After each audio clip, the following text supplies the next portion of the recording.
Comedy team of McCain and Lieberman. Maybe they'll play Atlantic City this summer. For all those like Mitt Romney who said when talking about Barack Obama, the presidency of the United States is not an internship, consider this.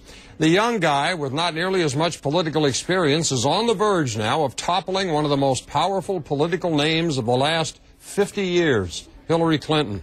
For all of her claims of having more experience, the relative newcomer proved to have a lot more moxie. She said experience, he said change, voters bought change.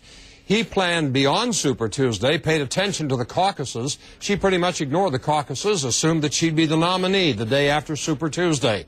When she wasn't, then she was in trouble. Poor planning on the ground and a shortage of money immediately put her at a disadvantage for the rest of the way. She relied on friends and people who were loyal to her to run her campaign. And then in time, as things began to sour, there was friction and key people left.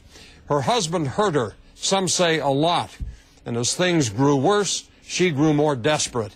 The kitchen sink strategy appeared. So did demands to count the elections in Michigan and Florida, elections that are invalid. And so did false claims about things like her trip to Bosnia. And all along, she failed to recognize the overriding theme of this election year.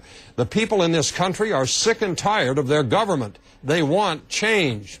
How could someone with so much experience not see that? Here's the question. How will history view the race between Barack Obama and Hillary Clinton? You can go to CNN.com/Cafferty file and post a comment on my blog.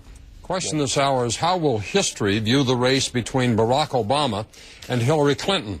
Christy, who describes herself as a hardworking white woman in Iowa, writes this: I believe the world will look back on this election and be ashamed that instead of promoting the success of the first viable African-American candidate, the DNC chose to defer to the old guard of the Clintons. I also think that people will remember the first viable female candidate became negative, aggressive, and divisive, especially in regards to race. She's a sore loser, and Mrs. Clinton has been no role model, at least not for me. Linda writes, history will view this race as a watershed contest between outdated entitlements and emergent possibilities. I'm a 71-year-old white Jewish woman horrified by ugly calls to divide the American people. We're better than that. We deserve a president who represents all of us, who understands collaborative leadership and the meaning of integrity. Barack Obama makes me proud and hopeful for our country. Julie in New York writes, I know how I will remember it. Years from now, people who are too young or to ever remember this election and people who haven't even been born yet will wonder this. It was so obvious that Obama was deceiving the American public. Why were they so naive? Joe in St. Louis writes, it'll be viewed as a hard-fought battle between a super-rich elitist political has-been and a new visionary from Chicago. And Curtis in Oxnard, California, movies will be made about this campaign, books will be written, and everyone will have an opinion. How Hillary Clinton handles herself in the last couple of weeks of this campaign will have the greatest impact. She's now about to determine her place in history. If she decides on a scorched earth policy and fights through the convention, moviegoers will love the film. She will suffer, though, every presidential election when television reruns it.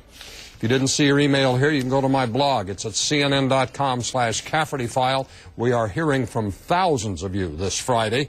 Your letter may be there. There are hundreds of others posted. And when you get all, I know you don't have a chance to go through all of them, but I know you try to go through them as many as you can. Are more of them, would you say, pro-Hillary Clinton, pro-Barack Obama? Where does it come out? Because I get a ton of email like you do, and I get a lot of people who love Hillary Clinton, a lot of people who don't love her. As far as Barack Obama, the same thing. Most of them are beginning to recognize that it's over. As simple as that. That's the overriding tone of the stuff I'm getting. It's over. All right. Well, I know you felt like that for some time. Exactly how long have you felt like that? A while. Okay, Jack. Thanks very much, Jack Cafferty with the Cafferty File.